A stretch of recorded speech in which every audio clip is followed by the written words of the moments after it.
에스겔 20장 11절, 12절 이렇게 읽어보도록 합니다. 사람이 준행하면 그로 인하여 삶을 얻을 내 율례를 주며 내 규례를 알게 하였고 또 나는 그들을 거룩하게 하는 여호와인 줄 알게 하려 하여 내가 내 안식일을 주어 그들과 나 사이에 표징을 삼았었노라. 아멘. 에스겔 이제 벌써 우리가 중반 이제 부분을 진입하고 있습니다. 에스겔 40장 이상 되는 이 내용의 이제 중반 정도에 우리가 접어들면서 또 에스겔의 또 그러한 충만한 내용들을 또 배워갑니다.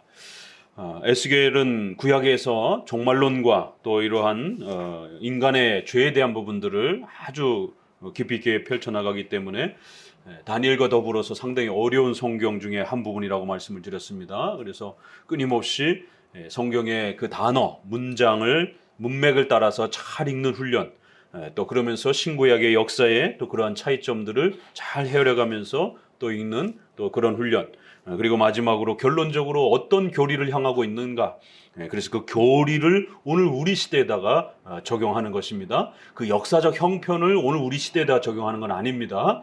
또 문자와 어떤 그 단어의 어떤 그 표현 하나하나를 있는 그대로 문자적으로 오늘 우리 시대에다 적용하는 건 아닙니다. 그렇기 때문에 문자적인 또 역사적인 이러한 내용들을 충분히 읽어내면서 결국 그 각 장에서 향하고 있는 그 중요한 교리, 보편적으로 적용할 수 있는 그러한 교리를 잘 찾아내서 그것을 오늘 우리에게 또 적용해 가는 것입니다. 그래서 여러분들이 점점 성경을 읽는 것이 재미있고 또 성경을 이렇게 어려운 성경조차도 좀 쉬운 성경도 그렇지만 이렇게 아주 난이도가 어려운 이런 성경, 에스겔과 다니엘 같은 이런 성경도 여러분이 쫓아서 읽으면서 이렇게 읽는 거구나, 또 이렇게 성경에 아주 중요한 내용들이 담겨 있구나, 이러한 그 맛을 알기 시작하게 되면 성경의 맛을 이제 여러분들이 조금씩 맛보기 시작하는 겁니다. 그래서 결국 우리의 승부는 오직 성경이라고 하는 종교개혁의 표어처럼 여러분들이 성경을 통해서 하나님을 알아가는 그 즐거움과 기쁨을 맛보고 느끼지 못하면 결국 그건 기독교가 아닙니다. 그 외의 방식은 기독교가 아닙니다. 그건 인간은 종교적 존재이기 때문에 인간은 종교적으로 조금만 자극해 주게 되면 얼마든지 그러한 다양한 미신과 샤머니즘과 다양한 종교적 퍼포먼스를 통해서도 얼마든지 그런 어떤 나름대로의 자기 주관적인 신적인 어떤 그러한 감흥들을 느낀다라고 그렇게 착각할 수가 있는 것이에요. 그렇지만 진정한 성령의 충만함을 통해서 주는 그러한 참된 그러한 신앙의 즐거움은 아니라는 겁니다. 성경을 정확하게 읽어낼 줄 알고, 그래서 그 성경의 가르침들이 여러분의 마음속에 녹아들고 그 성경을 읽는 재미, 또 성경을 배우는 그런 즐거움, 또 그 성경의 가르침을 따라 거기에서 명령하고 있는 내용에 순종하려고 몸부림치며 애쓸 때의 그 희열, 기쁨, 성취감, 이런 것이 바로 신앙이라는 겁니다. 그럴 때에 우리의 가슴에 아주 뜨겁게 하나님과 동행하며 하나님을 사모하고 사랑하는 경외의 마음들이 또 그렇게 차고 넘치는 그런 은혜가 성령의 역사하심을 통해서 일어나는 겁니다. 이게 진짜 기독교인 것이에요. 자, 그래서 부지런히 그 앞뒤 문맥과 중요한 표현들을 찾아가는 것, 또 그리고는 그 표현들의 어떤 특수한 표현의 그런 성격들을 잘 찾아가는 훈련들을 계속 또 이렇게 지속적으로 또 행해가고 있는 겁니다. 자, 우리 19장을 이제 보도록 합니다. 계속 이스라엘 백성들의 죄악에 대한 그 죄의 본질, 자, 죄 그러면 죄의 정의, 하나님의 말씀에 불복종하는 것, 죄의 종류, 원죄, 자범죄, 원죄의 요소, 죄책과 부패, 그리고 이러한 죄의 결과, 이런 부분들이 교리적으로 탁탁탁탁탁탁 이렇게 머릿속에 떠올라야 됩니다. 자, 그러면 에스겔이 말하고 있는 이 죄는 어느 부분인가? 어디에 이 장은 어느 부분을 좀 더 강조하고 있는 것인가? 이런 부분들을 계속해서 또 따라가 보시기 바랍니다. 그래서 18장은 결국 인간의 죄에 대한 이런 책임성, 또 특별히 성화와 관련해서 좀 더 강력한 그러한 성도들의 죄에 대한 이러한 책임성들을 강력하게 촉구하는 이러한 부분들을 또 보게 됩니다. 자, 19장도 역시 이제 그 죄의 또 대상들을 향해 가고 있습니다. 너는 이스라엘 백성들을 위하여 애가를 지어 부르기를. 이제 예레미야 애가가 있죠. 그러면 구약에서는 죄를 지적할 때, 찬양을 할 때도 노래를 만들어서 그 잊어버리지 않도록 우리가 이렇게 시편 찬송을 부르는 것처럼 마리아의 노래가 있습니다. 아론과 마리아가 이렇게 출애굽 이후에 마리아가 그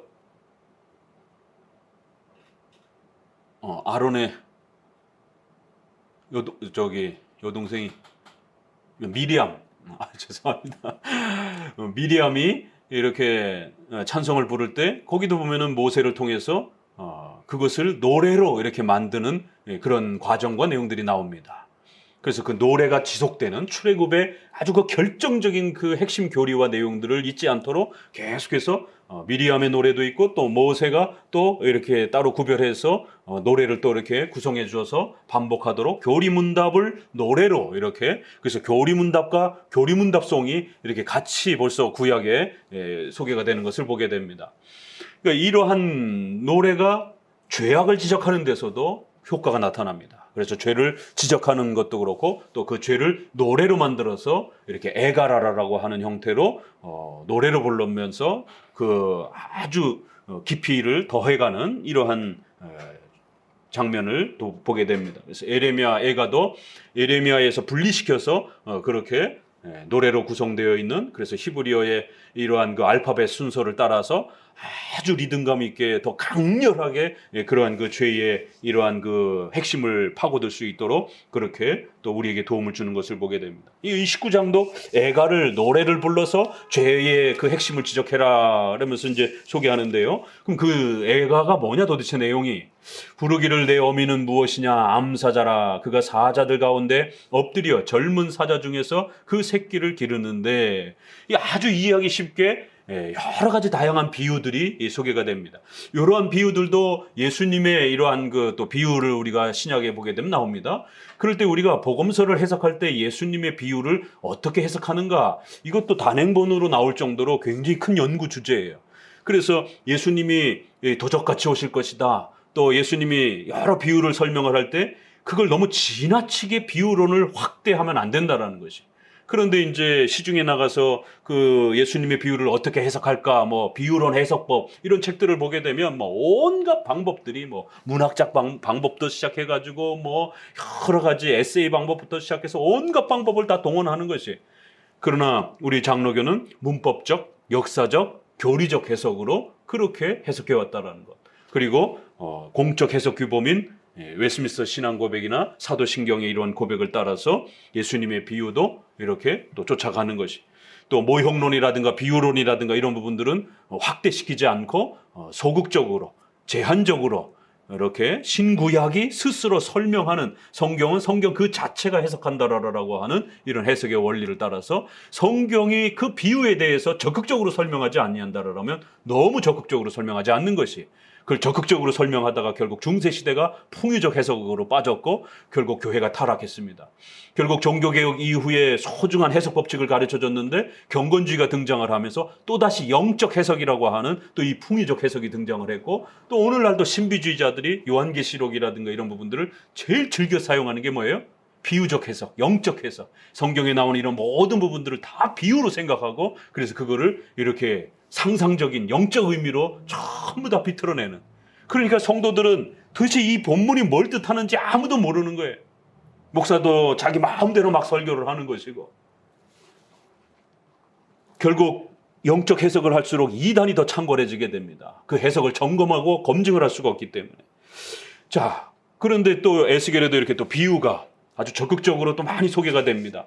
그래서 우리가 구약이나 신약에도 이렇게 항상 모형론이라든가 비유라든가 이런 부분들이 나오게 되면 항상 우리 개혁파의 이러한 장로교회의 모형론과 비유론의 해석 원칙, 제한적이고 소극적이고 또 신구약의 그러한 연결 속에서 성경이 설명하는 부분만큼만 설명하고 그 이상을 넘어가지 않는다라고 하는 이런 부분들을 항상 명심하셔야 됩니다. 예전에도 몇 번 말씀드렸지만 결국 경건주의나 또 이런 쪽에서 또 회중파조차도 또 근래 그 조나단 에드워드조차도 자유주의를 공격하기 위해서 루터파처럼 구약의 이런 비유론이라든가 모형론을 지나치게 적극적으로 설명하면서 모든 본문을 다 예수 그리스도에게다 맞추려고 자유주의자들이 예수님을 부정하니까 신구약, 구약의 특별히 이런 비유론까지도 전부 다 예수님, 기승전 예수님의 그러한 표현으로 끌어내려고 이렇게 공격하면서 결국 성경 해석이 너무 무리수가 되어지는, 문맥의 흐름을 쫓아가지 못하고 너무 과하게 되어지는, 잘못된 자들을 배격하고자 잘못된 방식으로 공격하면 안 된다라는 것이죠. 잘못된 자들을 공격하기 위해서는 정확하고 올바른 방식으로 공격을 해야 올바른 그 교리의 규범들이 구축이 되는 것이, 그만큼 우리 가까이 있는 분조차도 그렇게 전통적인 이 장로교회의 개혁파의 이러한 비유론을 표방하지 않고 쫓아가지 않다 보니까 이렇게 곁길로 빠지게 되는, 그래서 그 후학들은 결국 신신학파라고 하는 이런 또 그 제자들 그룹에서는 아주 신속하게 결국 신비주의와 자유주의의 이러한 형태로 변질되어지는, 신학의 체계가 약하게 되면 한 세대도 못 가서 금방 변질됩니다. 그 아들 에드워드 2세하고 테일러라든가 이런 그룹들이 그 직제자들인데도 불구하고 한 두 세대도 안 넘어가고 바로 직제자인 그 다음 세대에서 아주 극단적으로 그렇게 신비주의와 또 자유주의를 표출하는, 원죄를 부정하는 이러한 형태가 구성이 됩니다. 다른 곳에서 자생적으로 만들어진 게 아니라 에드워드의 제자 그룹에서 형성된다는 건, 이건 뜻하는 바가 굉장히 큽니다. 신학의 체계가 이렇게 약할 때 한 세대도 못 넘어간다라는 것.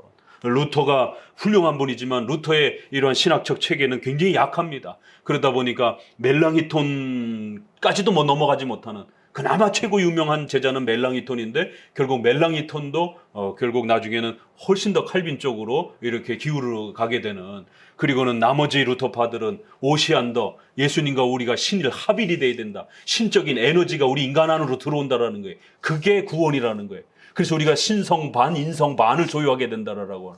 칼빈이 이 기독교 강요에서 미친놈이라고 그랬어요. 죄송합니다. 상스러운 표현을 써서.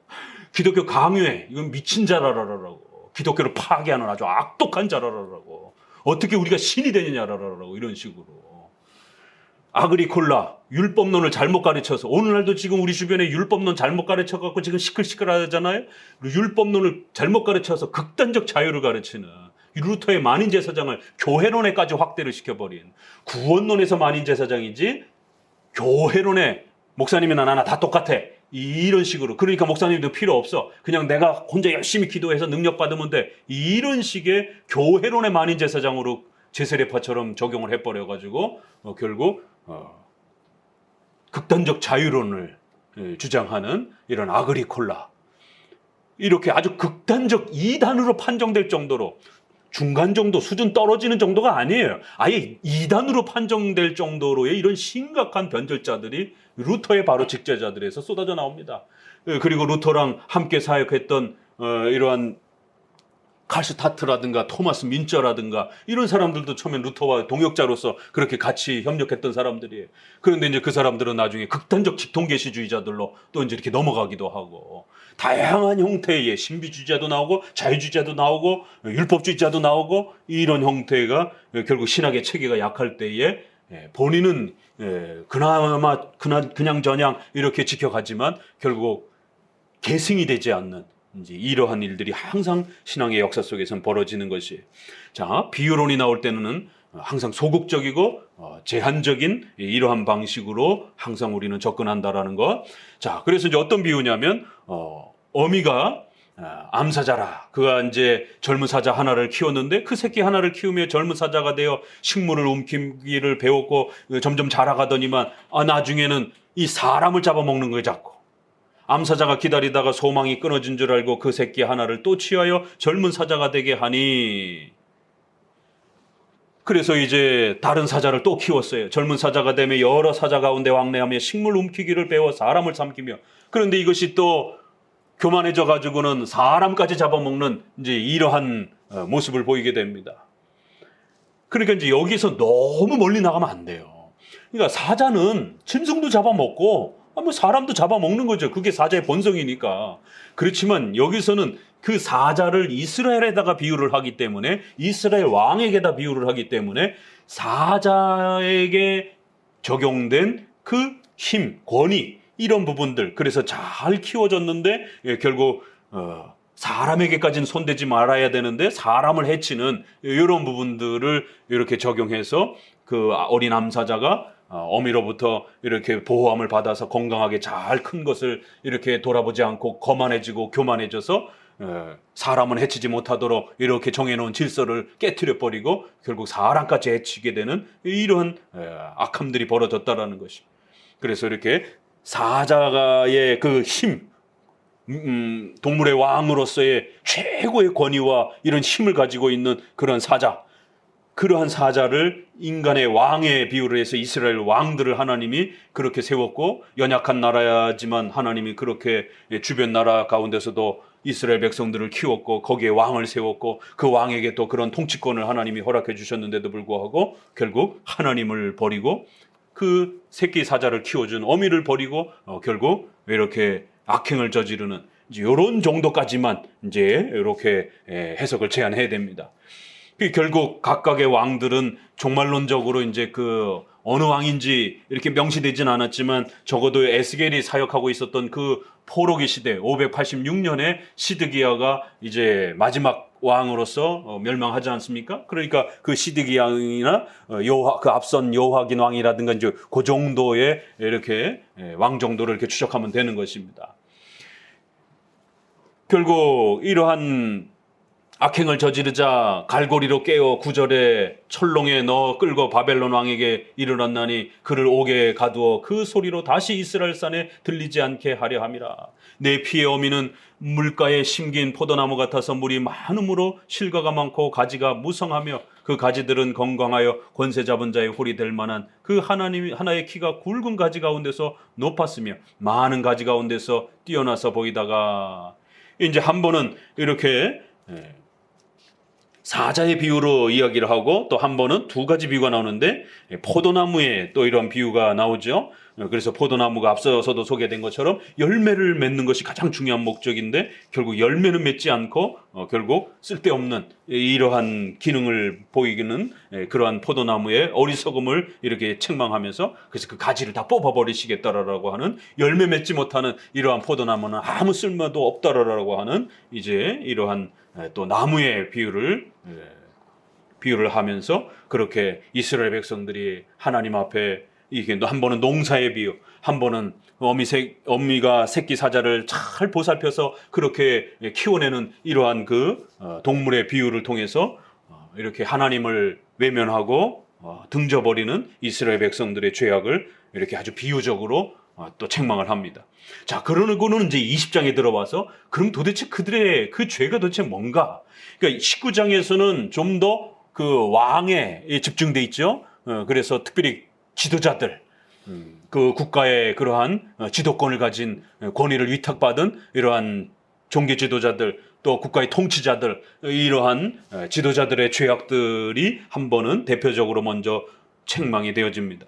그러면서 이제 20장에 와서는 종교 지도자들이 찾아와서 장로 여러 사람들이 와서 이렇게 물으려고 왔다라는 거예요.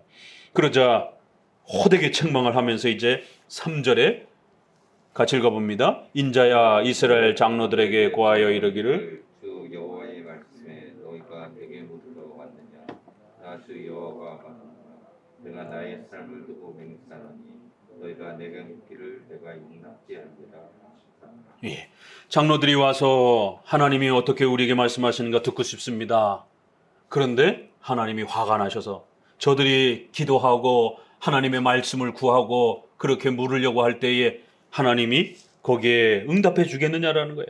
나의 목숨을 걸고 맹세하노니 너희가 내게 묻기를 용납하지 않겠다. 아니, 우리가 보편적으로는 성도들이 하나님께 기도하고 말씀을 목회자에게 하나님의 뜻을 알고 싶습니다. 이러면은 얼마나 그게 귀한 겁니까? 그런데 오히려 여기에서는 그들의 물음이 아주 가증스럽다라는 거예요. 왜 그럴까?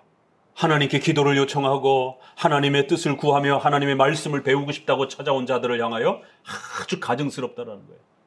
그 이제 이런 부분엔 우리 표현도 그래도 조금 강조 표현으로 이렇게 좀 되어 있죠. 나의 목숨을 걸고 맹세하거니와, 이런 부분들이 이제 원문으로 가게 되면 히브리어는 강조체 문장과 일반 문장이 아예 구별이 되어 있습니다.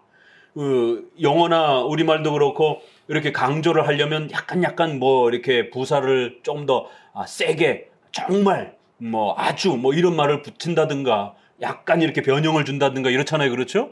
그런데 히브리 말의 특징은 아예 문장이 서로 달라. 이렇게 문장 구조와 문법 체계가 두 개가 이렇게 두 문장이 이렇게 일반 문장과 강조 문장체가 서로 달리 구성이 돼 갑니다. 아주 독특한 그런 민족의 언어의 형식을 갖고 있어요. 그래서 주로 강조체 문장은 하나님이 뭔가를 말씀하시고 약속하시고 저주하시고 정죄를 하시고 신이 인간에게 뭔가를 이렇게 직접적으로 뭔가 표현을 할 때는 이렇게 강조 문장으로 되어 있습니다. 그리고 일반적으로 교훈할 때는 일반체로 이렇게 형성이 되어 있고, 그래서 이렇게 하나님이 나의 목숨을 걸고 맹세하거니와 내가 반드시 저들이 묻는 것에 대해서 내가 귀를 닫아버릴 것이다라고, 저들을 다 쫓아버릴 것이다라고 아주 센 강조 문장 형태로 그렇게 표현된 겁니다. 우리가 이제 힌트를 얻는 것은 맹세라는 단어. 이제 이런 단어가 반복이 되면 이게 굉장히 아주 세게 강조체 문장으로 되어 있다는 걸 보게 됩니다. 그래서 문장 자체도 하나님이 맹세를 거듭한다 그러잖아요. 하나님이 맹세를 하실 필요가 없는 분입니다. 이거는 이제 우리 인간적인 표현이죠. 이걸 우리가 적은 계시다 이렇게 표현하잖아요. 우리 인간의 어떤 그런 문화적 표현에 맞게 이렇게 인간이 뭔가를 다짐하고 그럴 때 아주 강력하게 서약을 하고 또 도장을 찍고 또 맹세를 하지 않습니까? 그런 것처럼 하나님께서 그 약속을 반드시 지켜낼 것이다라고 하는 걸 우리에게 더 강력하게 이렇게 드러내 보이기 위하여 하나님 스스로 맹세를 이렇게 하시는, 그래서 신적인 맹세라는 게 얼마나 무서운 겁니까? 그런데도 하나님이 그 맹세를 그렇게 저주와 관련해서 맺으시겠다라는 거예요. 그래서 이 백성을 내가 반드시 죽이고야 말 것이다라고 하는 그러한 맹세를 이제 20절에 굉장히 많이 반복합니다. 왜 하나님이 이렇게 저들의 기도와 저들이 예배드리고 저들이 하나님의 말씀을 찾겠다는데 배우겠다는데 왜 이렇게 하나님이 저들에게 맹세를 쏟아내면서까지 저들이 묻고 기도하고 예배하는 것에 대해서 하나님이 강력하게 책망하겠다고 하는가? 이게 오늘도 마찬가지인 겁니다. 그래서 우리 성도들이 단순히 예배의 숫자로 승부를 걸 문제가 아니라는 것이에요. 하나님이 뭐가 부족해가지고 갖다 바치라라고 요구하는 그런 게 아니라는 겁니다. 결국 무엇이 문제인가를 자세히 들여다봐야 된다는 거예요. 그것이 4절 이후 5절에 같이 읽어봅니다. 이르기를 주 여호와의 말씀에 옛날에 내가 이스라엘을 택하고 야곱의 집의 후예를 향하여 맹세하고 애굽 땅에서 그들에게 나타나서 맹세하여 이르기를 나는 여호와 너희의 하나님이라 하였었노라. 그날에 내가 그들에게 맹세하기를 애굽 땅에서 인도하여 내어서 그들을 위하여 찾아두었던 땅 곧 젖과 꿀이 흐르는 땅이요 모든 땅 중에 아름다운 곳에 이르게 하리라 하고, 또 그들에게 이르기를 너희는 눈을 드는 바 가증한 것을 각기 버리고 애굽의 우상들로 스스로 더럽히지 말라. 나는 여호와 너희의 하나님이니라 하였느니라. 출애굽 얘기를 또 하는 거예요. 그러니까 선지서는 출애굽에 대한 해석입니다. 또 십계명, 신명기에서 소개되어지고 있는 모세 오경, 바로 그 신명기에 대한 해석입니다. 그리하여 출애굽 이야기를 다시 꺼내는 거예요. 너희들이 뭘 잘못했느냐? 어미 사자가 새끼 사자를 온 힘을 다해서 키워내듯이, 농부가 그 포도나무를 열심히 키워내듯이 하나님께서 다 죽어가던 그 부패한 이스라엘 백성들을 애굽의 포로에서 아무런 대가 없이 그렇게 그들을 구해 주셨다라는 거예요. 그리고는 젖과 꿀이 흐르는 땅을 그들에게 주셔서 그들의 유업으로 그렇게 주셨다라는 거예요. 여기도 하나님이 이 구원하는 과정에 그들을 반드시 구해줄 것이다라고 맹세를, 그렇게 구원의 맹세를 하시면서 이스라엘 백성들을 택했고 그 야곱을 택하여 그들을 구원해 주신 것이다라는 거예요. 그러면서 하나님이 약속하기를 너희가 떠나온 그 애굽의 가증한 우상들, 미신들 이런 부분들의 마음을 빼앗기지 말고 여기 뭐라고 표현되는가를 보세요. 각기 그 가증한 것을 각기 버리고 이러는데 너희의 눈에 드는 바 이렇게 표현을 해놨습니다. 애굽의 그 찬란한 우상들이 얼마나 휘황찬란합니까? 아주 정말 뭐 그 앞에서 가서 기도만 하면 막 다 응답이 될 것처럼 막 그 종교적인 어떤 이러한 그 퍼포먼스와 종교적인 어떤 이러한 그 뉘앙스가 얼마나 막 장엄하게 막 이렇게 퍼집니까? 우리가 예전에 애굽 전시회 할 때도 이렇게 성도들하고 한번 같이 가서 전시회를 보고 그랬는데, 야, 이게 뭐 정말 일반 불신자들은 막 저절로 이러한 그 종교심이 생길 정도로 그러한 물건들부터 시작해서 이런 것들이 얼마나 휘황찬란한지. 인간은 그런 눈에 보이는 형상에 대한 이 욕망이 있는 겁니다. 너희의 눈에 드는 바, 이건 단지 시각을 이야기하는 것뿐만 아니라 그 전체를 다 포함하는 거죠. 인간의 그 욕망을 자극하는 그러한 그 외적인 그러한 숭배의 이러한 그 욕망들, 이걸 아주 그럴듯하게 만들어 놓은 이런 것들, 그 이방 종교의 특징인 겁니다. 그런데 우리 기독교는 오직 하나님의 말씀을 듣고 설교를 통해서 배우는, 유대인은 표적을 구하고 헬라인은 지혜를 구하지만 하나님이 전도에 미련한 것으로, 그럴 때 그 고린도서의 전도라고 하는 건 여러분이 전도지 들고 나가서 전도하는 그런 걸 말하는 게 아닙니다. 그건 설교를 말하는 것이에요. 그 헬라어가 설교를 통해서, 설교를 뭐라고 그랬어요? 미련한 것이라 이렇게 표현했습니다. 세상 사람들이 봤을 때는 미련하고 저렇게 목소리 높여서 그렇게 성도들한테 호소하고 또 교육한다고 뭐가 변화되겠는가? 더더구나 지금처럼 4차 산업시대에 엄청난 그러한 이런 시각적 그러한 이미지와 이런 부분들이 팽배한 시대에, 긴 글을 읽지 못하는 시대에, 긴 이야기를 듣지 못하는 이러한 세대에, 그래서 유튜브도 5분, 10분짜리가 이런 상업성을 띠는 이런 시대에 1시간짜리 강좌를 누가 듣는가? 그러다 보니 모든 시스템이 그렇게 단축된 그러한 형태로 이렇게 끌려갈 수밖에 없는. 그럴 때 우리는, 장로교는 또다시 하나님의 말씀을 듣고 배우고 익히는 데에 머물러야 된다. 시각적인 그런 욕망에 사로잡히지 말라라고. 우리 인간의 눈에 그 드는 바, 그 가증한 것을 그리워하지 말라라는 거예요. 거기에 자꾸 마음을 빼앗기지 말라라는 거예요. 이렇게 표현을 한 겁니다. 그들의 미신적이고 혼합주의적인 신앙, 바로 너희들의 종교적 욕망을 자극하는. 그래서 현대의 기독교도 천주교와 불교와 형식과 외향을 비교해보면 뭐가 다른지 모를 정도로 온갖 화려한 그러한 외적인 그러한 장식들, 또 그러한 그 형상들, 또 그러한 엄청난 그러한 음악들, 뭐가 달라요? 그럴 때 종교개혁자들이 그 모든 것들을 개혁하면서, 오죽하면 쭅잉글리는 음악가였음에도 불구하고 오르간을 때려 부셨겠어요. 로마 가톨릭의 그 사치스러운 음악에 대한 저항감 때문에 성도들이 그러한 종교적 욕망에 마음을 빼앗기지 못하도록 아예 오르간을 다 때려 부셨어요. 그러면서 하나님의 말씀에만 집중하라라. 우리의 눈과 귀와 마음이 그러한 감각적인 거에 쏠리고 맞들리기 시작하게 되면 설교를 들을 수가 없게 돼요. 스스로 더럽히지 말라라는 거예요. 그 누가 억지로 떠미는 게 아닙니다. 인간은 이 악한 욕망 때문에 이런 형상적인, 시각적인, 감각적인 이러한 혼합주의적 이런 종교심이 끊임없이 인간을 자극하는 거예요. 그러한 거센 풍파 속에 오늘 우리 장로교는 또다시 교리 공부로 돌아가야 된다. 1시간씩 설교를, 강해 설교로 돌아가야 된다. 설교를 듣고 배우는 말씀의 재미를 못 느끼게 되면 그건 기독교가 아닙니다.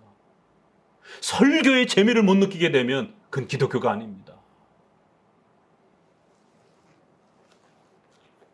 설교의 재미를 못 느끼면 둘 중에 하나죠. 목회자가 설교를 못 한다든가 성도가 귀가 다쳐서 설교를 못 듣는다든가 둘 중에 하나인 거죠. 바로 그걸 지적하는 거예요. 그들이 내게 패역하여 내 말을 즐겨 듣지 아니하고 8절 그 눈을 드는 바 가증한 것을 각기 버리지 아니하며 애굽의 우상들을 떠나지 아니하므로 내가 말하기를 내가 애굽 땅에서 나의 분을 그들 위에 쏟으며 노를 그들에게 이루리라. 뭐가 문제인지 지적이 나오는 거예요. 하나님을 섬기면서도 여전히 그런 시각적이고 감각적이고 이러한 종교적 즐거움을 주는 그러한 애굽의 이러한 퍼포먼스들을 놓지 못하는 거예요. 그런 게 없으면 예배가 아주 싱겁게 밍밍하게 재미없게 따분하게 보여지는 겁니다. 그래도 교회 오면 짱짱한 음악들이 막 이렇게 막 심장을 막 박동시키고 또 그런 화려한 그 조명과 화려한 그런 그림과 조각들이 우리의 마음을 막 압도하고 그래서 교회 안에만 딱 들어서면은 모든 그런 세상 근심을 좀 잊을 것 같은 아무런 설교도 듣지도 않았는데도 불구하고 그런 종교적 위안이 되는 거예요. 절에 가면 고요하고 그러한 그 외적인 이런 걸 쳐다보면서 사람들이 종교적 안식을 취하는 겁니다. 그래서 사람들이 절에 가는 거예요. 거기 아무것도 없다라면 수십 년, 수백 년 동안 그렇게 불교가 유지됐겠냔 말이에요. 인간의 종교적 욕망 때문에 유지가 되는 거예요. 이슬람도 그렇고 힌두교도 그렇고. 그런데 기독교가 그걸 따라 하더라는 거예요. 모든 걸 다 없애고 그저 강대상, 성경책 올려놓을 수 있는 그냥 이 강대상 하나면 족한 거예요. 그리고 우리 앞에 놓여져 있는 성경을 펼쳐 읽고 열심히 성경을 가르치는 겁니다. 이게 종교개혁이에요. 그래서 오직 성경이라고 외쳤던 겁니다. 그런데 성도들이 재미없어요 목사님, 지루해요. 거기다 뭐 좀 붙입시다. 화려한 거, 즐겁고 재미난 거, 귀에 자극적인 거, 또 여러 가지 또 재미난 것들을 좀 더 붙여보자라는 거예요. 그럼 좀 예배가 재밌지 않겠느냐라는 거예요. 9절의 계속에 의해서 바로 그 부분이 책망이 되어집니다. 자, 그러면서 9절 뒷부분에 이는 내 이름을 위함이라 내 이름을 그 이방인의 목전에서 더럽히지 않으려 하여 행하였습니다. 그들을 이제 책망하고 하나님의 징계를 내려서 하나님의 더럽혀진 이름이 그들 가운데 회복되도록 그렇게 하나님은 심판하실 것이다라는 거예요.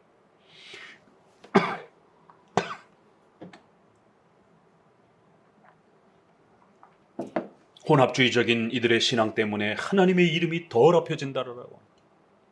그래서 그들이 기도하고 예배드리려고 하나님의 말씀을 찾을 때에 하나님이 저들의 요구사항들을 절대로 들어주지 않고 오히려 나의 목숨을 걸고 맹세하거니와 절대로 용납하지 않을 것이다라는 거예요. 얼마나 무시무시한 맹세입니까?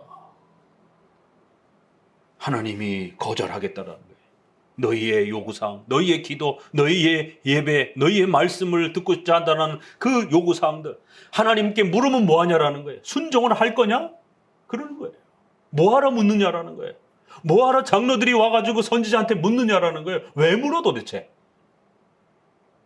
순종을 하려고 이러는 겁니다. 하나님 입장에서. 어차피 가르쳐줘야 순종도 안 하고 한 귀로 듣고 한 귀로 다 흘려버릴 거 뭐하러 묻느냐라는 거예요. 그럼 내가 가르쳐주면 너희가 그대로 따라 할래? 이런 책망인 겁니다. 그러니까 아예 가르쳐줄 필요도 없다라는 거예요. 돌려보내라는 겁니다. 결국 그들이 궁금한 거는 그저 어떻게 하면 잘 먹고 잘 살 수 있는가? 그런 기대로 하나님께 물으러 온 거지 정말 회개하고 순종하고 하나님의 말씀을 정말로 배우고 싶어서 요구하는 게 아니라는 거예요. 오늘 우리의 모습은 어떤가 돌아보셔야 됩니다. 자, 그러면서 이제 본격적인 그 증거를 제시합니다.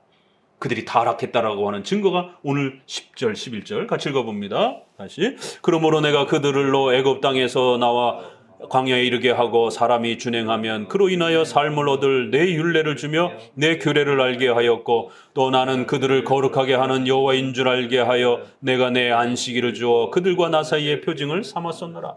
그러나 이스라엘 족속이 광야에서 내게 배역하여 사람이 준행하며 그로 인하여 삶을 얻을 나의 율례를 준행치 아니하며 나의 규례를 멸시하였고 나의 안식일을 크게 더럽혔으므로 내가 이르기를 내가 내 분노를 광야에서 그들 위에 쏟아 멸하리라 하였으나.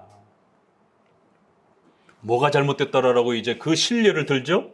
그럼 이스라엘 백성들이 그럴 거예요. 우리가 뭘 잘못했냐고. 우리가 하나님께 기도도 하고 예배도 드리고 하나님의 말씀을 들으려고 이렇게 요청도 하고 그러는데 뭐 하나님 자꾸 우리를 야단치십니까? 그래서 하나님이 그래? 너희가 얼마나 타락했는지를 내가 보여주마. 신뢰로 안식일을 더럽혔다라고 이렇게 얘기를 합니다. 자, 20장은 구약의 이 안식일의 소중함을 가르쳐주는 아주 중요한 장면입니다. 주일의 정신이란 무엇일까? 주일은 왜 하나님이 우리에게 주신 것인가? 안식일의 목적은 무엇인가? 안식일을 어떻게 해야 우리가 거룩하게 지키는 것인가? 신약을 통해서도 배우셔야 되고 구약을 통해서도 배우셔야 되는 거예요. 지금 이스라엘 백성들은 최소한 그래도 성전을 중심으로 해서 예배를 드리던 그런 자들이었어요. 그런데도 하나님이 저들이 안식일을 더럽혔다라고 말을 하는 것이에요. 도대체 저들이 어떻게 안식일을 행했길래 안식일이 저들에 의해서 더럽혀졌다라고 말합니다.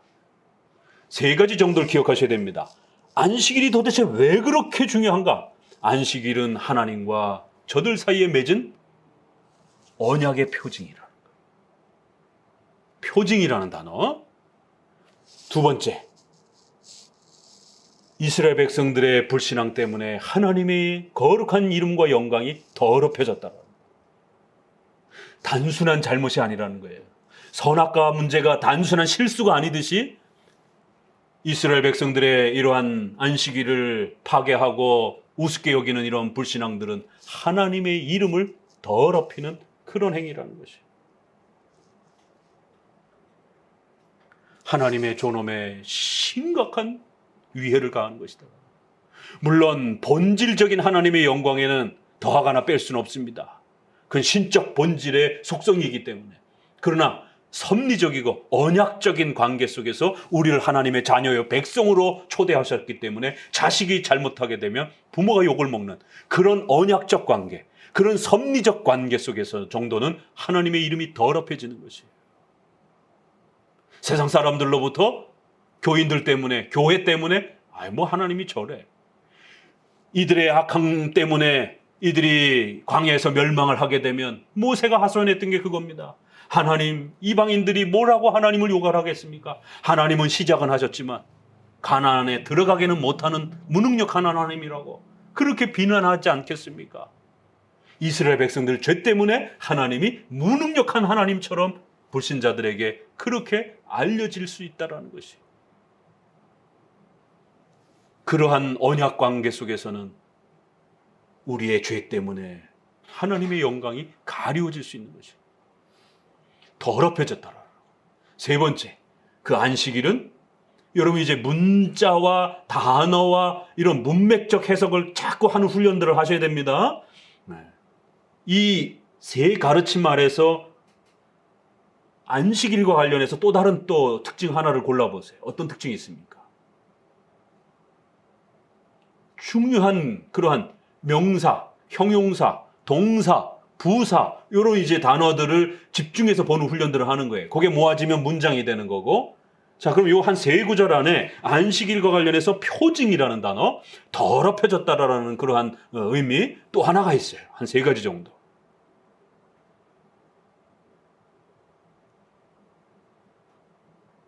늘 집중해서 이렇게 읽는 훈련을 해야 되는 겁니다.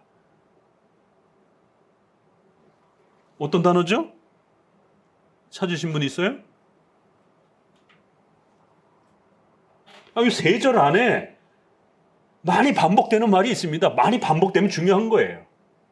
두 가지는 제가 알려드렸고 하나는 여러분이 찾아서 보세요.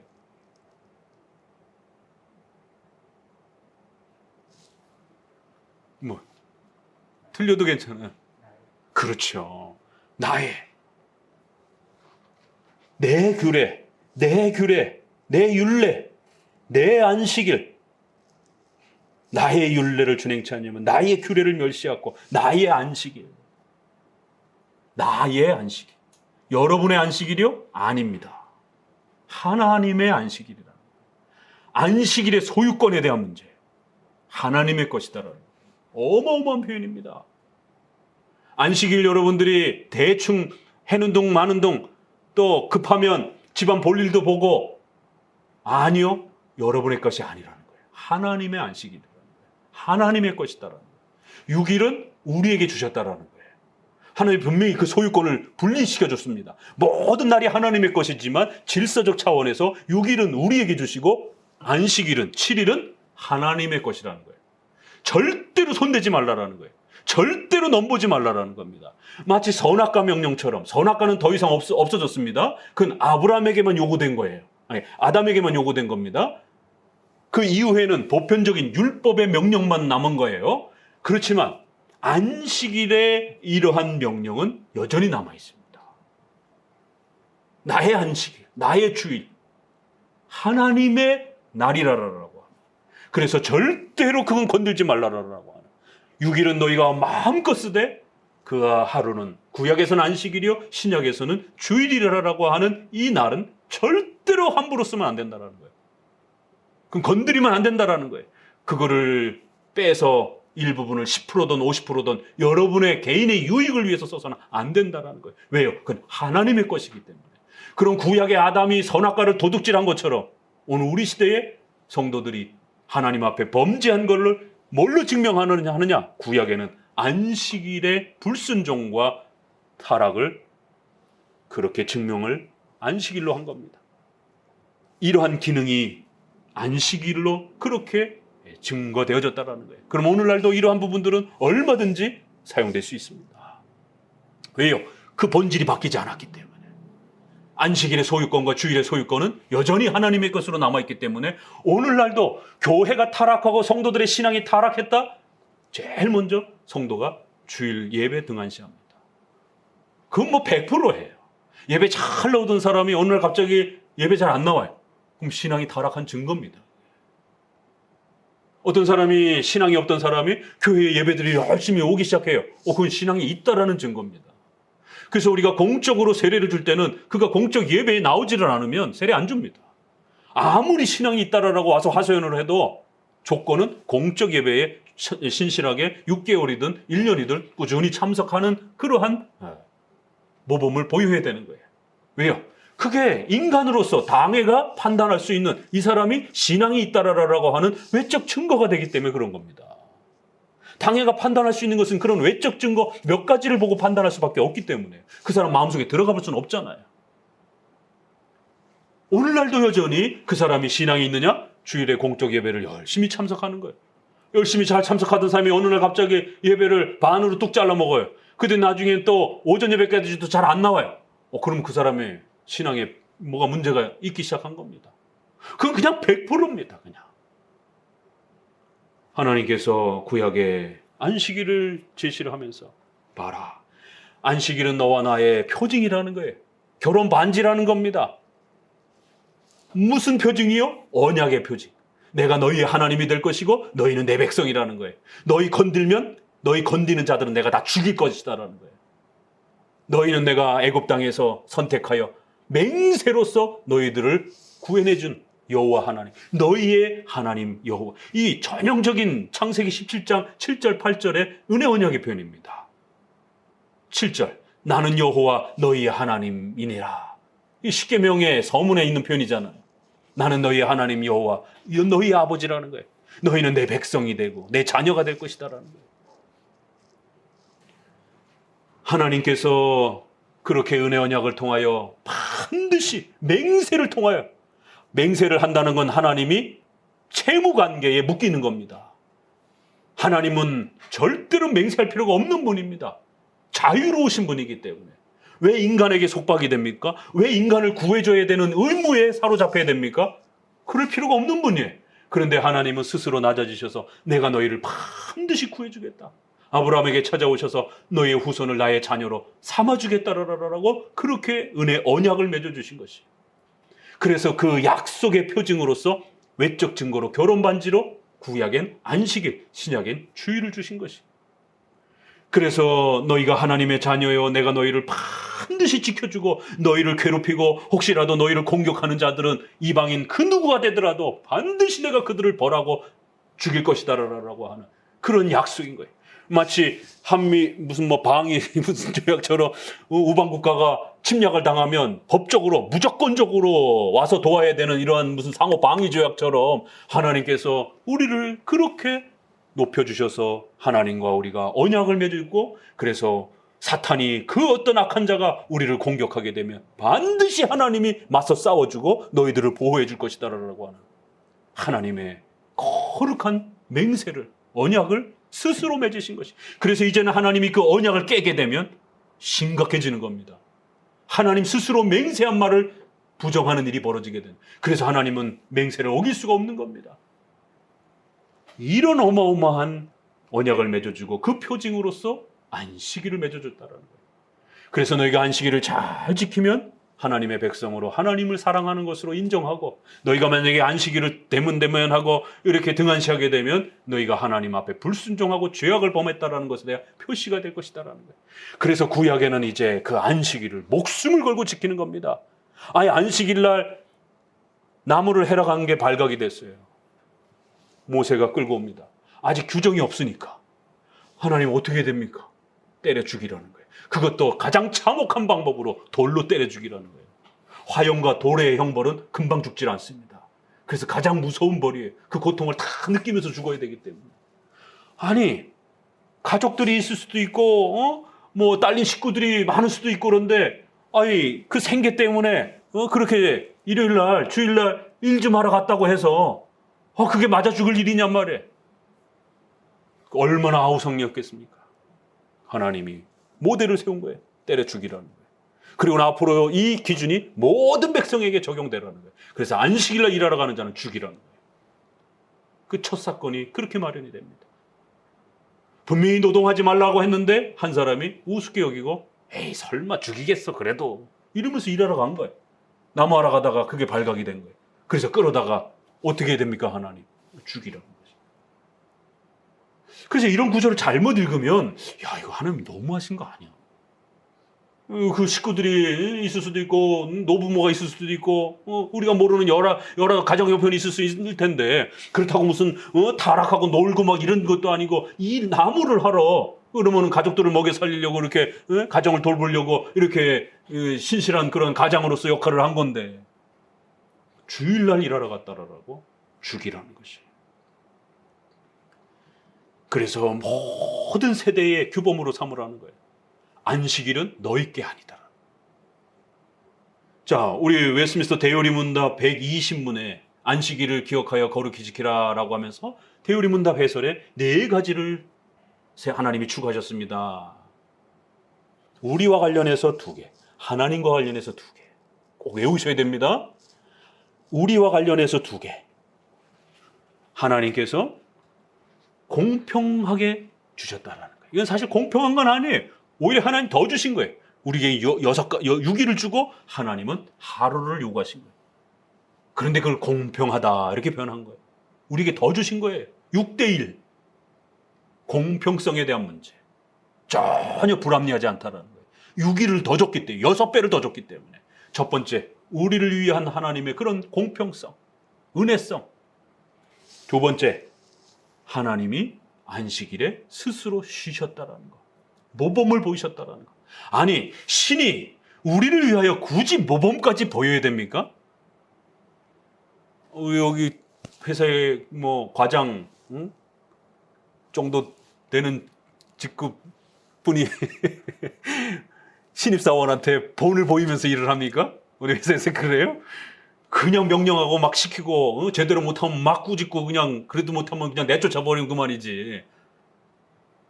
어디 직급 높은 사람이 사장이 신입사원한테 이렇게 일해야 돼 이러면서 그 일일이 본을 보이면서 일합니까? 일반 회사에서도 그렇지 하지 않습니다.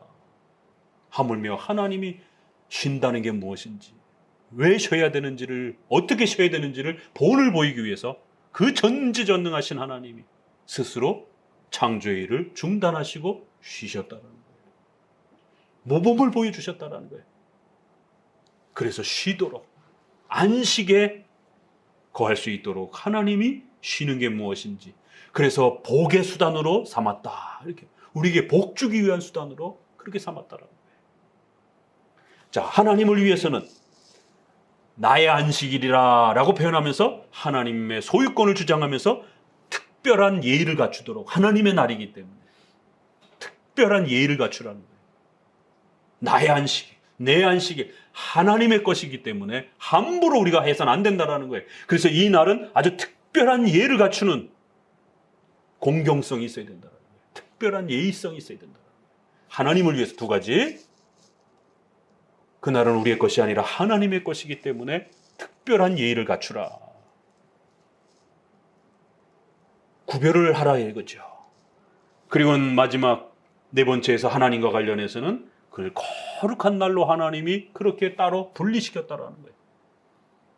그래서 거룩한 성별을 통해서 하나님을 섬기도록, 섬김의 목적이 있다라는 거예요. 하나님을 영화롭게 하기 위한 성별의 그러한 구별성을 통해서 하나님을 섬기도록, 우리를 위하여 두 가지, 하나님을 위해서 두 가지, 특별히 내 안식일, 나의 안식일이라고 했을 때 하나님의 특별한 소유권을 우리에게 보여주시면서 절대로 우리 게 아니다라는 것. 그래서 그날은 특별한 존경과 예의를 갖춰야 된다는, 하나님을 면전에 대하듯이 그렇게 일반 날하고는 다르게, 그래서 늦잠 자면서 늦게까지 이렇게 있다가 예배에 막 헐레벌떡 오고 이러시면 안 됩니다. 예배 늦으시는 분들은 1년 내내 늦어요. 이러면 안 되는 거예요. 그건 하나님에 대한 예의가 없는 겁니다. 우리가 일반 상사를 만나러 갈 때도 그렇게 만나러 가지 않습니다. 한두 번 그랬다간 그 사람 잘려버립니다. 아, 이 사람 쓸데없네, 정말 성실하지 않네, 이렇게 책망을 받을 수도 있는 것이에요. 그런데 전지전능하신 하나님, 우리를 구원하신 그런 하나님을 뵈러 가면서 매번 늦어요. 어쩌다가 우리가 교통을 이용하다 보니까 한두 번이야 늦는 건 이해가 되죠. 그런데 매번, 참 그것도 희한해요. 5분 늦는 사람은 계속 5분 늦고 10분 늦는 사람은 계속 10분씩 늦고, 습관이 돼서 그런 겁니다. 습관을 신속히 고쳐야 돼요. 그 세상 사람들한테도 용납이 안 되는 겁니다. 하물며 전능하신 신을 뵈러 가는, 예배를 드리는 그러한 부분에 있어서 그렇게 매번마다 10분씩 지각해서 헐레벌떡 사도신경이 지나고 나서 들어오고 막 이래버리면, 예배란 시작부터 축도가 끝나기까지 이 모든 것이 예의를 갖춰서 치러졌을 때 예배가 되어지는 겁니다. 예배 앞부분을 싹둑 잘라먹고 뒷부분을 싹둑 잘라먹고 예배를 온전하게 드리게 아닌 겁니다. 정신 바짝 차리셔야 돼요. 여러분의 의식주와 관련해서 여러분의 영혼의 심령을 위해서 하나님이 복 주기 위한 수단으로 그렇게 그 날을 구별해 주신 거죠. 그리고는 하나님이 영광을 받으시기 위해서, 하나님이 섬김을 받으시기 위해서 구별해 놓은 날이에요. 그러면 두 가지가 효과면에서 문제가 심각해지는 거예요. 그렇게 싹둑 잘라먹고 헐레벌떡 예배를 드리게 되면 영적 양육이 안 되는 겁니다. 성령 충만함을 그 공적 예배의 수단을 통해서 하나님이 부어주시겠다라는 거예요. 그리고 그 기반을 통해서 여러분의 재정의 문제, 건강의 문제, 이런 코로나 시절에 여러분 예배 잘 지키며 살아가야 되는 거예요. 이렇게 어려울수록. 왜요? 그래야 하나님이 더 의식주를 지켜주시는 것이에요. 그것이 흐트러지게 되면 여러분의 의식주가 망가집니다. 여러분의 영혼의 건강이 망가지는 것이에요. 여러분에게 복을 주기 위한 수단이라는 겁니다. 그래서 기본적으로 주일 성수를 잘하면서 예배를 구별성 있게 잘 드리게 되면 영적으로도 충만해지고 의식주의 삶에 있어서도 일단 하나님께서 주시는 그 복을 전제하고 출발하는 것이, 이건 법칙입니다. 하나님이 약속한 법칙이기 때문에. 오늘날 많은 분들이 코로나 이 사태로 인해서 예배관이 지금 신속히 붕괴되고 있습니다. 주일 성수의 개념도 지금 굉장히 심각하게 붕괴되어 가고 있습니다.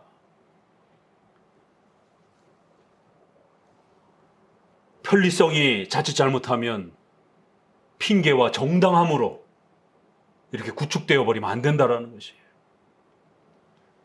물론 공적인 이 예배 속에서의 어떤 전쟁과 재난과 관련된 특별한 부득이한 상황이 벌어지게 되면 어떤 조치를 취해야 됩니다.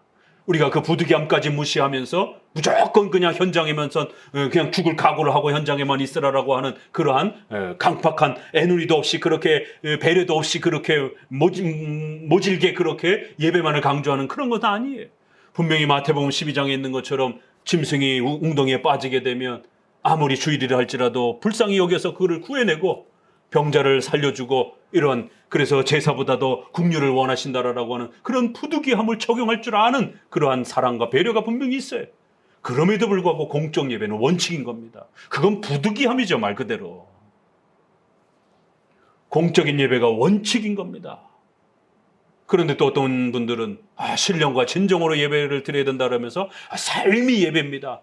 예배만 그렇게 현장 예배만 열심히 드리면서 삶은 엉망진창이 되면은 그게 무슨 크리스찬입니까? 착각하신 겁니다. 그건 성경적 예배관이 아닙니다. 물론 우리 전 삶이 하나님 앞에 바쳐지는 것이에요. 그러나 하나님이 은혜의 수단으로서 공적인 질서로서 교회론 안에 구별해 두신 것은 공적 예배입니다. 삶은 생활이에요. 생활입니다. 예배적 질서로서 하나님이 분명히 공적 예배를 구별해 놓고 설교자를 신적 권위로서 세워놓고 교회 정치를 세워서 공적인 예배가 집행이 되도록 그렇게 구별하셨습니다. 명령하셨습니다. 삶이 예배가 아닙니다. 삶은 전체로 하나님 앞에 그냥 바치는 것이, 예배의 개념을 거기까지 그렇게 막 쓰면 안 되는 겁니다. 그럴듯하게 들려지는 것이지 예배를 그렇게 아무데나 막 남용하면 안 되는 거예요. 그래서 개업할 때도 개업 예배, 무슨 뭐 이사를 갔는데 이사 예배, 이런 개인의 사적인 이런 공간에다가 예배를 함부로 용어로 쓰면 안 되는 겁니다. 그건 그냥 기도회로 이렇게 표현하는 것이. 그래서 우리가 금요 기도회도 기도회로 표현하는 것입니다. 공적인 예배는 주일 공적 예배가 가장 중요한 예배의 그러한 원칙적 개념입니다. 삶은 삶일 뿐이에요. 그 모든 것을 하나님 앞에 말씀에 순종하며 바치라라고 말하는 것이지 삶도 예배다 이렇게 이걸 너무 남발해서 쓰면 안 됩니다. 뭐 그렇게 쓸 수는 있다 할지라도 공적 예배가 주일 성수 예배가 훼손되면서까지 그렇게 확대해서 쓰면 안 되는 겁니다. 그건 자유주의자들이 늘 즐겨 썼던 말들이에요. 장로교가 안 썼던 말들입니다. 공적인 예배는 주일 성수입니다. 그래서 성수라는 말까지 붙은 거예요. 주일 성수. 현대인들이 제일 싫어하는 말들이 지금 주일 성수라는 말이잖아요. 무슨 뭐 현장 예배만 또 이렇게 주일을 무슨 날 중심으로만 이렇게 율법주의로 지키느냐. 전형적인 자유주의자들의 공격입니다. 지난 500년 동안 2000년 동안 주일 성수 개념으로 날을 구별하고 그 날의 중심은 공적인 예배를 드리면서 하루 종일을 구별된 그런 날로서 그렇게 주일을 지켜왔던 겁니다. 하나님의 것이기 때문에, 하나님의 날이기 때문에. 이스라엘 백성들이 지금 망가졌다라고 혼합주의라라고 그들의 신앙이 부패했다라고 하는 증거를 안식일로 내보이는 거예요. 그럼 오늘 우리에게 주일로 내보일 수 있는 겁니다. 그럼 오늘 우리는 어떠할 것인가? 고민해 보셔야 돼요. 오늘 우리 시대의 주일의 모습은 괜찮은가? 이스라엘 백성들도 변명의 말이 많이 있을 겁니다. 그렇죠? 얼마든지 하고 있었으니까. 우리 예배 드리고 있었습니다. 우리 제사 드리고 있었습니다. 근데 뭐가 문제예요? 이렇게 되는 거예요. 나의 규례를 무시하고 나의 율례를 준행하지 아니하며 결국 하나님이 정하신 방식대로 안식일을 지켜내지 않나. 변형을 시켜버린 게 문제가 되는 거예요. 자, 그래서 계속 밑으로 내가 맹세하여 저들을 책망하고 저들을 쫓아낼 것이다라는 거예요. 자, 16절에도 계속해서 책망합니다. 그들의 마음이 우상을 쫓아 나의 규례를 업신여기며 나의 율례를 행치하냐면 나의 안식일을 더럽혔다. 뭐가 나오죠? 그 원인이 이방 그런 자머니즘하고 섞어버린 거예요. 그래서 일반인들이 애굽의 우상에 그런 멋스러워 보이는 것들을 갖다가 이스라엘의 안식일에다가 섞어가지고 번지르하게 이렇게 성경에 명령되지 않는 방식으로 그렇게 혼용을 시켜버린 겁니다. 자, 좀 더 읽어봅니다. 19절을 또 같이 읽어봅니다. 핵심적인 표현이 쏟아져 나옵니다. 나는 여호와 너희 하나님이라. 너희는 나의 율례를 쫓으며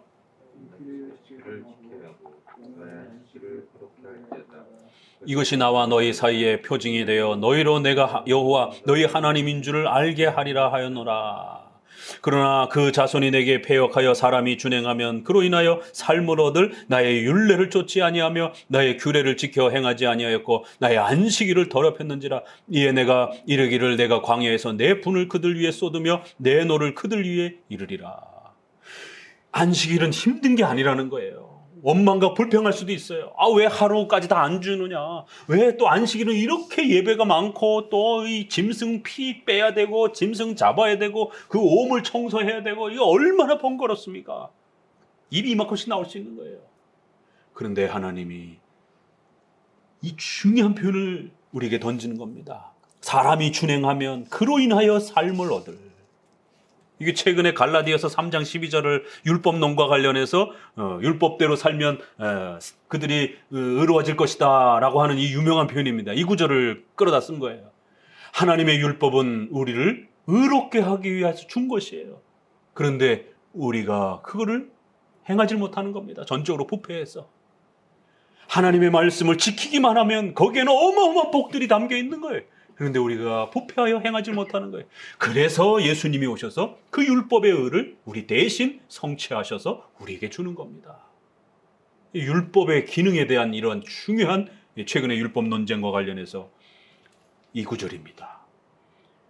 안식일은 우리를 불편하게 만들려고 한 게 아니라는 거예요. 오히려 우리에게 복을 주기 위해서 우리 성도들이 잘 순종하기만 하면 그 순종을 통하여 하나님이 주시고자 하는 무한한 복을 주기 위한 수단이라는 거예요. 그런데 입들이 이만큼 나와서 6일을 더 써야 되는데 왜 하루 종일 이렇게 못 쓰게 하는지, 또 주일은 왜 이렇게 또 힘들게 말씀을 배우고 교리 공부하고 뭐 이렇게 공부하는 게 많은지. 공부하는 게 많다고요? 구약처럼 해볼까요? 구약의 100분의 1도 안 됩니다. 구약의 그 제사를 바치고 그 짐승을 준비하고 그 성전에 나아가서 그렇게 3대 절기와 5대 제사에 맞춰서 행하는 그러한 순종에 비하면 신약은 훨씬 간단해진 거예요. 그런데 이것도 힘들다라고 또 이미 이만큼씩들 나와가지고 막 이러면 이거 어떻게 답이 없는 겁니다. 주일은, 안식일은 하나님이 우리를 괴롭히려고, 하나님이 아까워서 그렇게 우리에게 요구하고 이런 게 아니라는 겁니다. 오히려 우리에게 복을 주기 위하여 그렇게 그 수단으로 삼아주신 것이고, 하나님을 예배하고 하나님을 섬기도록 그렇게 하나님의 명예와 하나님의 영광을 또 드러내도록 그렇게 성별해 주신 날이라는 거예요. 그래서 잘 순종하고 말씀에서 요구하는 대로 따라서 그 안식일과 주일을 지켜내게 되면 신앙의 충만함과 또 의식주의 이러한 충만함들도 하나님이 보장하겠다라는 거예요. 그 20장에서 지금 제일 많이 나오는 단어가 또 하나가 맹세라는 단어입니다. 쭉 읽다 보면 나의 안식일이 몇 번 나오는가 한번 찾아보세요. 대략 한 6번 정도 나오고요. 맹세라는 말 여러분 한번 집에서 찾아보세요. 몇 번이나 나오는가. 어마어마하게 많이 나옵니다.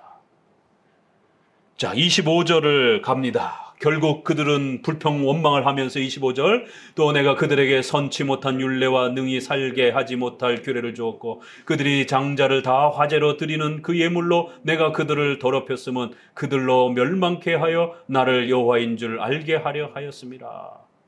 이 놀라운 책망의 말씀이 나옵니다. 그래서 잘 읽어야 돼요. 그러한 죄악들 때문에 그들이 벌을 받는데 이제 그들이 벌을 받을 때 내가 그들에게 그러한 악한 율례와 능히 살지 못하게 하는 그러한 심각한 그런 타락의 그러한 모습들을 줄 것이다라는.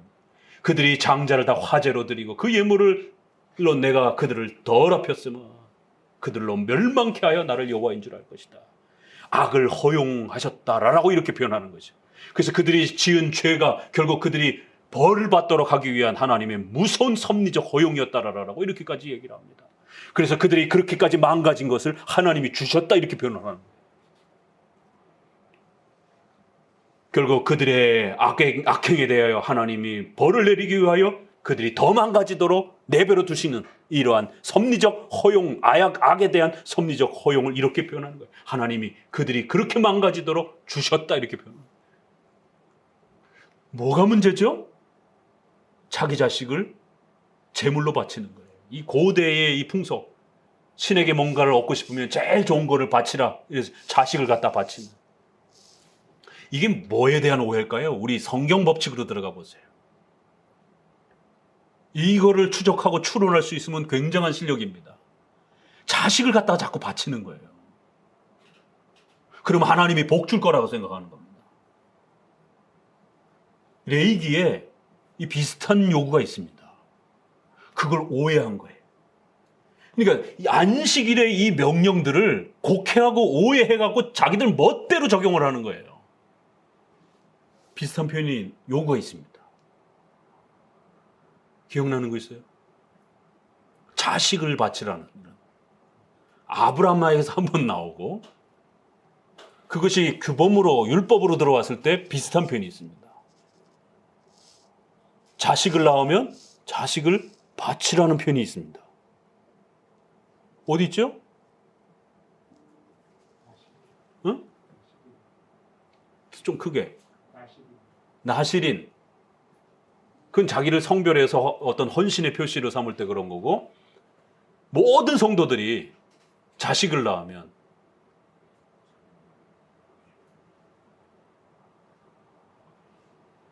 제사장에게 가서 뭐 있죠? 구약에는 그 목숨처럼 지켜야 됩니다. 자식을 낳으면 머릿수를 계산해서 인두세라는 게 있어요. 성전세에. 자식을 낳으면 어떻게 해요? 값을 치르는 거예요. 인두세. 애굽의 출애굽의 장면에 이게 나옵니다. 출애굽기 13장 2절에 너희가 이제 출애굽하거든 너희가 가나안 땅에 들어가 자식을 낳을 때 장자를 낳거든 그 값을 매겨서 레위 제사장에게 바치라는 거예요. 짐승도 첫 새끼를 낳으면 하나님께 바치라는 거예요. 그러나 사람을 바칠 수는 없잖아요. 그렇죠? 그러니까 사람은 세금, 헌금 형태로 인두세를 계산해서 머리 사람 수대로 그 헌금을 계산해서 성전 비용으로 쓸 수 있도록 그렇게 동물은 직접 바쳐서 잡도록 하고 사람은 하나님께 첫 것을 바친다라고 하는 첫 소재, 첫 예물. 이 인두세 개념을 성전에 대신 바치는 거예요. 이게 잘못 이해한 거예요. 그랬더니 진짜 장자를 갖다 바치네. 너희 자식들은 다 하나님의 것이다라고 하는 것을 배우도록 그래서 첫 번째 난 장자를 그렇게 하나님 앞에 값을 쳐서 반드시 하나님의 것이다라고 하는 하나님이 우리에게 자식을 주셨습니다. 감사합니다라고 이렇게 그 증표로 그렇게 값을 매겨서 헌금을 했던 것이. 그런데 돈을 안 내고 사람을 갖다 바치는 거예요. 인신제사를 하는. 왜요? 타종교가 그렇게 하니까. 그러니까 안식일을 이렇게 변형하고 남용하고 망가뜨려서 결국 이 일이 벌어진 겁니다. 그래서 하나님은 반드시 그들을 벌을 내릴 것이다라는 거예요. 31절에도 보니까 또 너희가 또 너희 아들로 화제를 삼아 예물로 드려 오늘까지 우상들로 스스로 더럽혔느니라. 자기네들은 한다고 한 거예요. 그런데 결국 이방 종교와 이걸 막 섞어가지고 그렇게 변형시킨 겁니다. 37절로 쭉 넘어가 봅시다. 그래서 맹세하여 내가 너희를 아주 책망하고 쫓아낼 것이다라는 거예요. 37절 내가 너희를 막대기 아래로 지나게 하며 언약의 줄로 매려니와 너희 가운데 패역한 자와 내게 범죄한 자를 모두 제하여 버릴지라. 그들을 그 우거한 땅에서 나오게 하여도 너희 이스라엘 땅에는 들어가지 못하게 하리니 너희가 나를 여호와인 줄 알리라. 그러면서 하나님이 호되게 책망을 하면서 오히려 그들을 이렇게 꾸짖습니다. 39절 읽어봅시다. 나 주 여호와가 말하노라 이스라엘 족속아 너희가 내 말을 듣지 아니하려거든 가서 각각 그 우상을 섬기고 이후에라도 그리하려무나마 다시는 너희 예물과 너희 우상들로 내 거룩한 이름을 더럽히지 말지라. 그렇게 이방인 신들이 그렇게 더 좋으면 이방신 섬기라는 거예요. 하나님께 오지 말라라는 거예요. 뭐 내가 예배 받을 사람이 없어서 너희를 올 때까지 그렇게 기다리고 손 벌리고 있는 줄 아느냐라고. 그렇게 이방신들이 좋으면 거기 가서 도움을 청하고 거기 가서 예배 드리라는 거예요. 하나님께는 오지 말라라는 거예요. 나도 이제 너희를 끊어버릴 거라는 것이. 이렇게까지 하나님이 책망을 합니다. 41절에 2절 계속해서 내가 너희를 인도하여 열국 중에서 나오게 하고 너희로 흩어진 열방 중에서 모아낼 때 내가 너희를 향기로 받고 내가 또 너희로 말미암아 내 거룩함을 열국의 목전에 나타낼 것이라. 내가 너희 열조에게 주기로 맹세한 땅 곧 이스라엘 땅으로 너희를 인도하여 드릴 때 너희가 나를 여호와인 줄을 알게 될 것이라. 거기서 너희 길과 스스로 더럽힌 모든 행위를 기억하고 이미 행한 모든 악을 인하여 스스로 미워하라. 그러면서도 하나님은 그들을 버리시지 아니하시고 돌아오라라고 그러면 회개하라라라고 그러면 하나님께서 너희를 다시 이스라엘 땅으로 인도해 내시겠다라는 거예요. 하나님이 맹세한 대로 반드시 구원을 너희들에게 베풀어 주실 것이다라는 거예요. 내 더럽혀진 모든 이름들을 회복할 것이다라는 겁니다. 44절을 한 번 더 읽어봅니다. 이스라엘 족속아 내가 너희의 악한 길과 더러운 행위대로 너희가 나를 여호와인 줄 알리라. 나 주 여호와의 말이니라 하셨다 하라.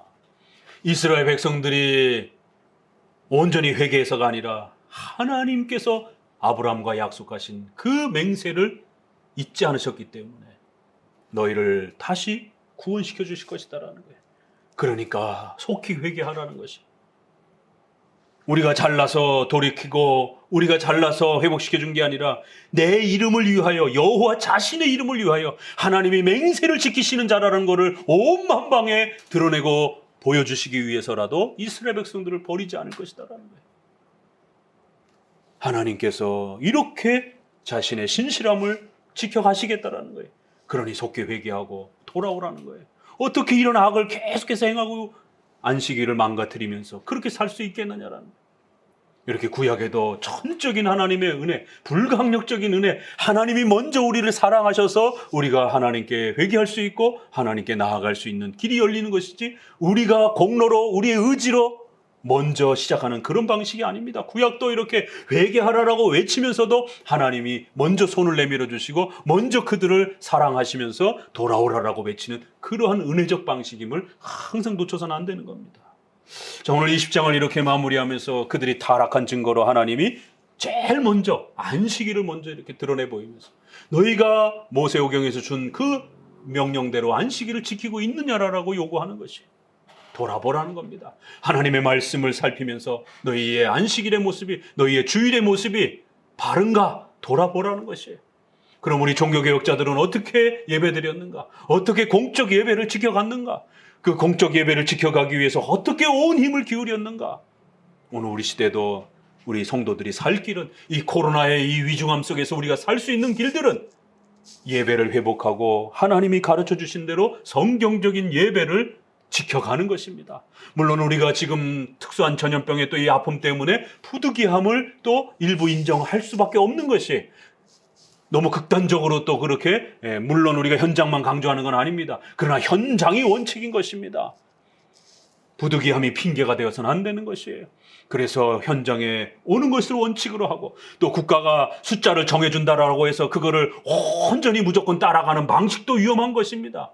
그러면 20명, 10명, 1명 그렇게 정해놓으면 그 정해놓은 대로 따라갈 겁니까? 아닌 것이에요. 최대한 방역을 존중하되 법적으로 싸워야 됩니다. 형평성의 일반 부분에서 어긋나지는 않는지 그 이번에 그렇게 법원에 싸워가지고 그것도 좀 반대하는 쪽에서 겨우 얻어낸 것 아니겠습니까? 일반 그런 한교총이라든가 한교연이라든가 이런 데 뭐하고 있었냔 말이에요. 진작에 법의 문제를 제기를 해서 이거 너무 형평성에 어긋난다. 우리가 방역에 이런 부분 협조하겠다. 교회에서 식사 이런 거 금지하겠다. 수련회라든가 이런 숙박행위 금지하겠다. 그러나 예배 마스크 쓰고 예배 드리겠다가 잠깐 헤어질 테니까 예배 드리는 것만큼은 전체 국가가 셧다운 되기 전까지는 더더욱이나 또 이렇게 성도들과 일반인들이 시민들이 우울증에 빠져서 이런 심각한 사회적 공황 상태에 빠져 있을 때는 더더욱 이런 안정감을 찾기 위해서는 종교적인 이러한 부분들이 도움이 된다. 시민사회 안에서도. 이런 폭동이라든가 일어난다든가 불복종 저항이라도 막 일어나게 되면 어떡할 거냐. 오히려 이런 게 설득력이 될 수 있는 겁니다. 그렇게 해서 이런 교회 단체들은 법적인 그러한 싸움들을 합법적인 범위 내에서 싸워야 되는데 국가가 정해놓은 그대로 그냥 쫓아가는 이게 마치 가장 올바른 방법인 것처럼 이건 아닌 것이에요. 그래서 성도들도 이제 벌써 1년이 넘고 2년이 다 돼가니까 이제는 온라인을 대세로 생각할 수 있는 어떤 그런 위험성이 자리 잡는 굉장히 위험한 겁니다. 현장이 원칙이고 우선인 것이 부득이함을 우리가 고려할 뿐인 것입니다. 그리고 그 부분에 있어서도 국가의 협조를 해가면서 어느 순간에는 이 국가의 요구가 어떤 성격인지도 들여다봐야 되는 것이고 거기에 순수한 방역의 목적만 있는 것인지 아니면 거기에 또 다른 의도가 있다라면 그거를 캐치하는 지도자들은 목숨을 걸고 국가에 저항을 해야 되는 그러한 저항권이 발동될 수 있는 그런 아주 예민하고 그런 또 심각한 우리의 또 기독교의 본질에 해당이 되는 예배 부분이기 때문에 아주 신중하게 접근을 해야 되는 것이에요. 단지 그냥 방역의 어떤 원칙 하나만 갖고 모든 걸 해결할 수 있는 그런 사안이 아닙니다. 예배라라고 하는 이 문제랑 이렇게 부딪혔기 때문에 그래서 우리가 극단적으로 이런 태도를 취하는 건 분명히 문제가 있지만 그렇다고 해서 온라인 예배가 대세가 되는 것처럼 국가의 어떤 정책이 무조건적인 우선적인 어떤 법인 것처럼 그래서 이제는 성도들도 당연시 여기는 이런 상황이 되어서는 안 된다는 것이에요.